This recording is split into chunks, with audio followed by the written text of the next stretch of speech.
సభకు నమస్కారం. మీరు అనుకున్నట్టుగానే ఒక 5 నిమిషాలు మాట్లాడతాను. ఎట్లాగూ 5 నిమిషాలే మాట్లాడుతున్నాను కాబట్టి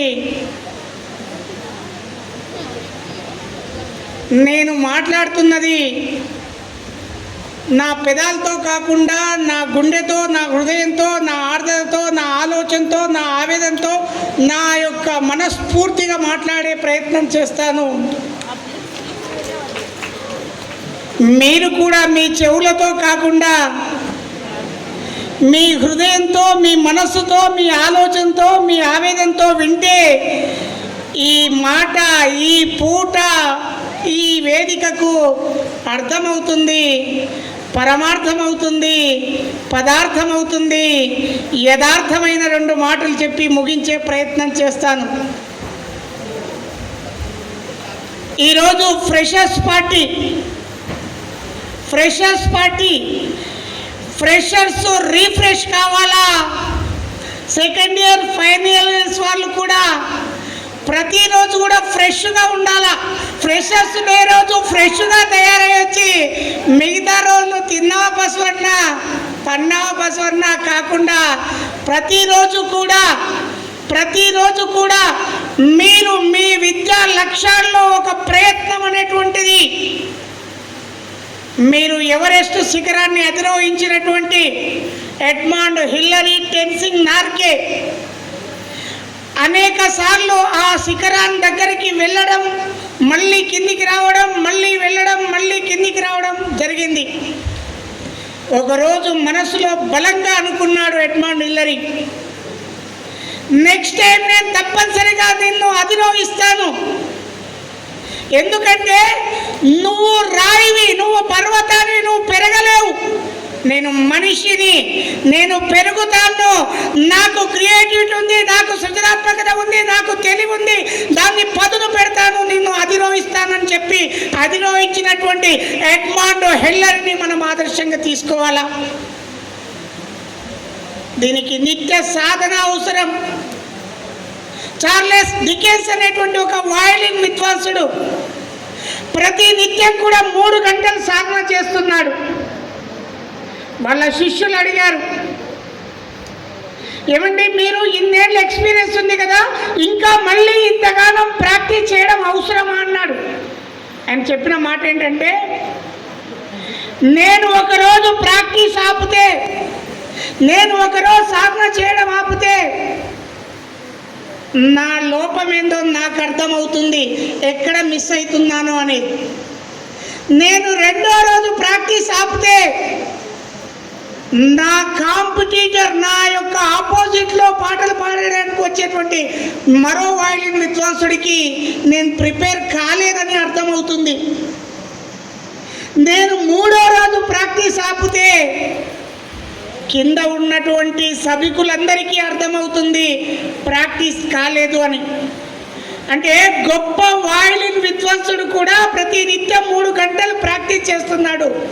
మనం కాలేజీకి వస్తున్నది జ్ఞానం నేర్చుకోవడానికి మాత్రమే, కానీ ఇదొక్కటి విడిచిపెట్టి మిగతాదన్నీ ప్రాక్టీస్ చేస్తున్నాం. మనం బేకరీ కాడ ప్రాక్టీస్ చేస్తున్నాం, సినిమా టాకీస్ కాడ ప్రాక్టీస్ చేస్తున్నాం, ట్యాంక్ బండ్ కాడ ప్రాక్టీస్ చేస్తున్నాం, గప్పాలు బట్టతోనే ప్రాక్టీస్ చేస్తున్నాం.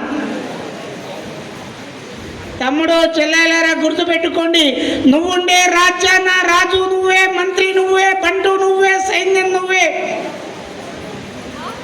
అన్నీ నువ్వే కావాలి. అనునిత్యం పోరాడాలి, అనుకున్నది సాధించాలి. లేకపోతే మనల్ని ఎవరో వచ్చి మార్పు చేయలేరు, మనల్ని ఎవరో వచ్చి మార్చలేరు.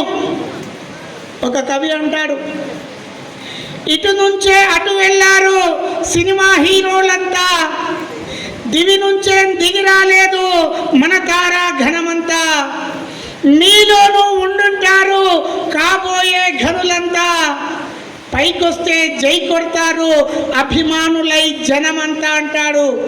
నీ లోపల కూడా ఈ సమాజాన్ని, ఈ దేశాన్ని దిశను మార్చే దమ్ము, ధైర్యం, కలేజా కలిగి విజుగీషు ప్రవృత్తి కలిగిన వీర కిషోరాలు ఉన్నారనేటువంటి పాజిటివ్ దృక్పథం జ్ఞానం మనకు రావాలా. నాకేం మాట్లాడడం వస్తుంది, నాకేం పాట పాడడం వస్తుంది, నాకేం సబ్జెక్ట్ వస్తుంది అనుకుంటే కాదు. ఒక సాదాసీదమైనటువంటి మావలీలను సైన్యంగా కూడగట్టుకొని గెరిల్లా అనేటువంటి యుద్ధ తంత్రంతోన అనేక మంది వీరులతో పోరాడి అనేక మంది కోటలను జయించినటువంటి ఛత్రపతి శివాజీ వారసులం మనమంతా. అడవులలో ఆకులలో గడ్డి పొరకలను రొట్టెలుగా చేసుకొని 22 రోజుల పాటు గడ్డిని రొట్టెలుగా తిని యుద్ధం నడిపించిన రాణా ప్రతాప్ను కన్నా జాతి మన భారత జాతి. మన చరిత్రలో నెగిటివ్ అన్నటువంటిదే లేదు. మనం అప్పుడప్పుడు జ్యోతిషులతో పోయి పంచాంగాన్ని చూసి అయ్యో ఇవాళ అష్టం కదా, అష్టం నాడు నవమి నాడు కష్టాలు ఉంటాయి, చవితి బాగుంటుంది కదా, షష్ఠి బాగుంటుంది కదా అనుకుంటుంటాం. కానీ అదే చవితి రోజు వినాయకుడు విజ్ఞానానికి మూలధనం మొట్టమొదటగా పాట పెట్టినటువంటి వినాయకుని యొక్క పుట్టినరోజు వినాయక చవితి రోజు చేస్తాం. సుబ్రహ్మణ్య షష్ఠి చేస్తాం. అష్ట కష్టాలున్న అష్టమి నాడు శ్రీకృష్ణ పరమాత్ముడు పుట్టాడు. శ్రీరామనవముడు రామో విగ్రహవాన్ ధర్మ అని చెప్పుకునే శ్రీరాముడు పుట్టాడు. కాబట్టి నెగిటివిటీని మన బ్రెయిన్లోకి వెళ్ళి తీసేస్తే పాజిటివ్ను మన వైపున పెట్టుకుంటే మనం మన యొక్క జీవితాన్ని, జీవితం అనేటువంటిది, జీవితం ఒక వేట, సాహసం పూబాట. జీవితం అనే ఆటలో నిన్ను నువ్వు గెలిచడమే ఈ యుద్ధానికి అర్థం. కాబట్టి ఆ దిశలో ప్రయత్నం చేసి కాలం, మానం, ప్రాణం ఈ 3 విలువైనవి, తిరిగి రానివి. కాలంతో సమానంగా మానవత్వంతో బ్రతికున్నంత కాలం మానవత్వంతో స్వాభిమానంతో బ్రతికినప్పుడే మనిషిగా మహోన్నతుడిగా అయ్యేటువంటి అవకాశం ఉంటుంది. చివరిగా ఒకటే విషయం చెప్పి ముగిస్తాను. ఇవాళ ఫ్రెషర్స్ పార్టీ ఫస్ట్ ఇయర్ వాళ్లకు, సెకండ్ ఇయర్ ఫైనల్ ఇయర్ వాళ్లకు కలిసిపోయేటువంటి పార్టీ. ఎక్కడో పుట్టి ఎక్కడో పెరిగి ఇక్కడికి వచ్చి కలిసి ఉంటూ, కలిసి తింటూ, కలిసి మెలిసి అడుగులేస్తూ అన్నాదమ్ముళ్ళమనే ఆత్మీయతతోటి మనం తల్లి సరస్వతి ఒడిలో తనయులమై మెలిగాము. ఇదే మాట, ఇదే పాట, ప్రతి పూట ఇదే మాటను మనమంతా మదిలో తలుచుకుంటూ మన స్నేహం ఎలా ఉండాలి, మన స్నేహం మీ స్నేహం ఎలా ఉండాలి అంటే మీరు పాలైతే నీ మిత్రుడు చక్కెర అయిందనుకో కరిగిపోతారు. నీ మిత్రుడు కారం అయిందనుకో విరిగిపోతుంది.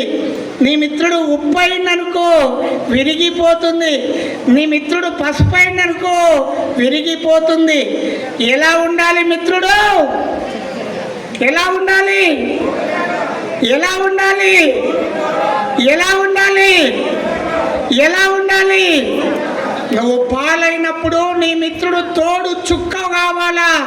ఆ తోడు పాలను పెరుగుగా, పెరుగును మజ్జిగగా, మజ్జిగను వెన్నగా, వెన్నను నెయ్యిగా 10 కాలాల పాటు కాపాడుకుంటే ఉండేటువంటి స్నేహం.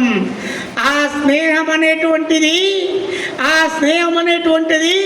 కృష్ణుడు కుచేలులాగా ఉండాలా. ఆ స్నేహం అనేటువంటిది దుర్యోధన కర్ణుల్లా ఉండకూడదు. అధర్మం వైపు ఉన్నది.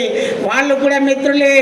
ఆ స్నేహం అనేటువంటిది ఎలా ఉండాలో నిర్ణయం చేసుకోవాలా.